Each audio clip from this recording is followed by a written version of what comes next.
चीन भारत के ऊपर दबाव बनाने के लिए दुनिया के सबसे बड़े वाटर बम का निर्माण कर रहा है। चीन हिमालय की एक विशाल घाटी में 137 बिलियन डॉलर की लागत से दुनिया का सबसे बड़ा डैम बना रहा है, जो कि भारत के लिए किसी वाटर बम से कम नहीं है। 12 लाख करोड़ की लागत का डैम। यह डैम कितना खतरनाक होगा इसका अंदाजा ऐसे लगाइए कि दुनिया का अब तक का सबसे बड़ा डैम था थ्री गॉर्जेस डैम। सेंट्रल चीन में यांगसी नदी पर बने थ्री गॉर्जेस डैम ने पृथ्वी के रोटेशन को बदल दिया था। अमेरिकन अंतरिक्ष एजेंसी नासा ने दावा किया था कि चीन के थ्री गॉर्जेस डैम की वजह से धरती के घूमने की गति कम हो गई थी।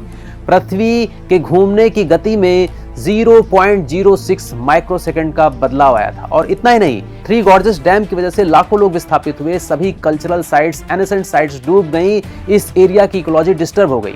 और अब ब्रह्मपुत्र डैम से, जो कि दुनिया का सबसे बड़ा डैम होगा, थ्री गॉर्जेस डैम से भी बड़ा डैम होगा, उससे क्या नुकसान हो सकते हैं समझ सकते हैं। इससे लैंडस्लाइड का रिस्क तो बनेगा ही बनेगा, उसके अलावा और भी कई खतरे होंगे। थ्री गॉर्जेस डैम की वजह से कई बार लैंडस्लाइड जैसी घटनाएं भी हुई। अब ब्रह्मपुत्र डैम की भयावहता को ऐसे समझिए कि जहां थ्री गॉर्जेस डैम से 100 टेरावाट पर आवर बिजली पैदा होती थी, तो वहीं ब्रह्मपुत्र डैम से बिजली पैदा की जाएगी 300 टेरावाट पर आवर। मतलब थ्री गॉर्जेस डैम से 3 गुना ज्यादा बिजली पैदा की जाएगी चीन के बनाए ब्रह्मपुत्र डैम से। ब्रह्मपुत्र नदी के इकोसिस्टम को तो नुकसान पहुंचेगा ही, बांध बनने से नदी की तलहटी सूख जाएगी, पूरी नदी प्रणाली कमजोर हो जाएगी।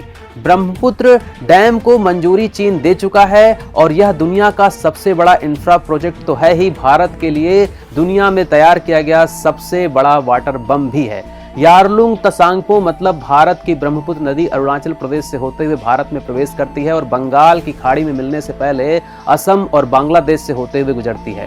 भारत का 55% वन क्षेत्र, रिवर ट्रांसपोर्टेशन का एक बड़ा माध्यम, 500 टन मछली, 1000 किलोमीटर के क्षेत्र में पीने के पानी से लेकर वहां के उद्योग धंधे, सिंचाई, दर्जनों वन्यजीव अभयारण्य, नेशनल पार्क्स, 1.5 लाख आबादी का विश्व का सबसे बड़ा नदी द्वीप माजुली, यह सब ब्रह्मपुत्र नदी में है। और इस एरिया के एक बड़े हिस्से में बिजली की सप्लाई का माध्यम भी यारलुंग तसांगपो ही है, मतलब भारत की ब्रह्मपुत्र नदी है। चीन ब्रह्मपुत्र नदी की दिशा बदलकर उसका पानी अपने सूखाग्रस्त क्षेत्रों में भी ले जाएगा। वह भी इसलिए क्योंकि दुनिया की 18% आबादी वाले चीन के पास महज 7% जल स्रोत ही हैं। उसका 60% भूमिगत जल स्रोत दूषित है। उसकी पंचवर्षीय योजनाएं कहती हैं कि पानी की कमी चीन के आर्थिक विकास की सबसे बड़ी बाधा है। तो ऐसे में चीन ब्रह्मपुत्र के पानी को अकेले ही पीना क्यों नहीं चाहेगा?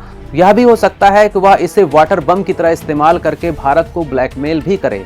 तो क्या हमें चीन से आने वाले युद्ध के लिए, जो कि ब्रह्मपुत्र नदी को लेकर होगा, तैयार रहना चाहिए और उसे शिकस्त देने की तैयारी भी शुरू कर देना चाहिए?